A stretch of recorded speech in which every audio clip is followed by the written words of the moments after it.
చిగురించబోతుంది. గొప్ప దినాలు నువ్వు చూడబోతున్నావు. నీ యేసుకు సమస్తము సాధ్యమే. గుడ్ మార్నింగ్ దేవుని ప్రియ కుమారుడు, గుడ్ మార్నింగ్ దేవుని ప్రియ కుమార్తె, special good morning to you. చూడండి, స్థితిగతులు మారుతున్న వేళ, పరిస్థితులు మనకు అనుకూలంగా లేనప్పుడు మనం పౌలు శీల వలె స్తుతి పాడగలమా, స్తుతి చెల్లించగలమా? చూడండి, వారు అప్పుడు కొట్టబడ్డారని బైబిల్ తెలియజేస్తుంది. వారిని గాయపరిచారట, వారు వస్త్రాలు తీసేశారట.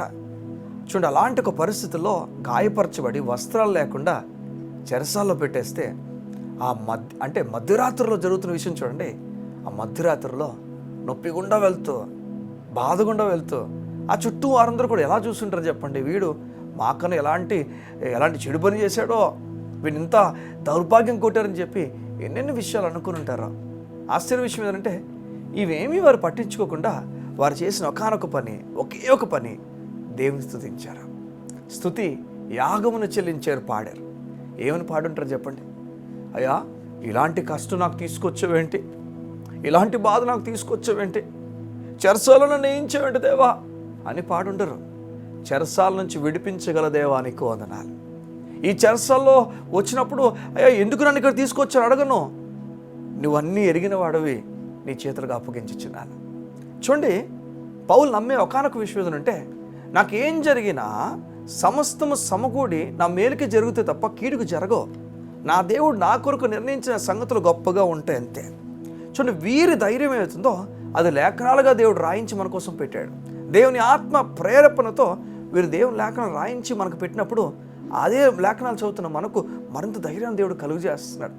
ఉదయం చెప్తున్నాడు, ఒకవేళ చెరగా నీవు బంధింపబడ్డావేమో, చెరసాల్లో పెట్టబడ్డావేమో, ఈ లోకం అనే విషయాల్లో చెరగా నువ్వు ఉన్నావేమో, నీవు ఎన్నెన్నో విషయాల్లో ఈ లోకం పెడుతున్న మాటలు, అవమానాలు, నీ కంపెనీలో కావచ్చు, నీ ఇంట్లో కావచ్చు, నీ ఇంట్లో వ్యక్తుల వల్ల కావచ్చు, ధనం వల్ల కావచ్చు, ఎన్నో విషయాల వల్ల ఈరోజు ఇలాగే చెరసాల్లో ఉన్నావేమో, ప్రధానికి బాధపడుతున్నావేమో, చిన్నదానికి అలగేస్తున్నావేమో, చిన్నదానికి బాధపడిపోయి నిరసించిపోయి ఇంకా జీవితం చాలనుకున్న విషయానికి వచ్చేసావేమో. అయితే వీరు పౌలు శీలలా చేయలేదు. చుట్టూ దొంగలుండి ఆ దొంగలందరూ కూడా ఇష్టాసారంగా మాట అంటున్నప్పుడు, ఆ చుట్టూ వారందరూ కూడా వీడేం చేశాడని చెప్పి మాట్లాడుకుంటున్నప్పుడు పౌలు శీలలు అయితే ఏది పట్టించుకోకుండా, ఎవరు మాట కూడా పట్టించుకోకుండా, దేవా నీ నామం ఘనమైనది, నీ నామం ఉన్నతమైంది, అయ్యా మమ్మల్ని తప్పించగల సామర్థ్యం కలిగిన వాడు, మా కొరకు నీ ఆలోచనలు గొప్పవయ్యా, నీకు స్తోత్రాలు, ఇలాంటి ఒక ఆలోచనలతో ముందుకెళ్ళినవాడు. ఈ ప్రత్యేకమైన ఉదయమున దేవునితో మాట్లాడి చెప్పడానికి ఇష్టపడుతున్నాడు. బలమైన కార్యాలు నీ కొరకు జరిగించడానికి ఇష్టపడుతున్నాడు. నీ కొరకు సిద్ధపరిచిన కార్యాలు గొప్పవి, నువ్వు స్తుతించడం మర్చిపోతా. నీ ప్రతికూల పరిస్థితులు కూడా స్తుతించు దేవుని, ఆరాధించు దేవుని. కళ్ళు మూసుకుంటావా? ఉదయం నీ గురించి ప్రార్థన చేస్తాను. మా ప్రియ పరలోకపు తండ్రి, నీకు వందనాలు. నీ బిడ్డలుగా మేము స్తుతించడం మాకు నేర్పించండి.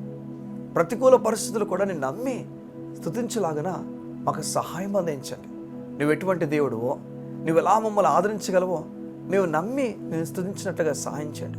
అయ్యా, మారు అనుకున్న పరిస్థితులు కూడా మార్చగలవాడువు నువ్వు, నీకు వందనాలు.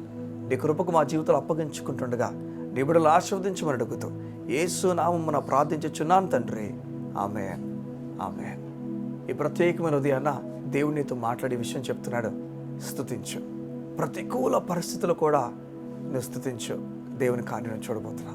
God bless you. See you tomorrow.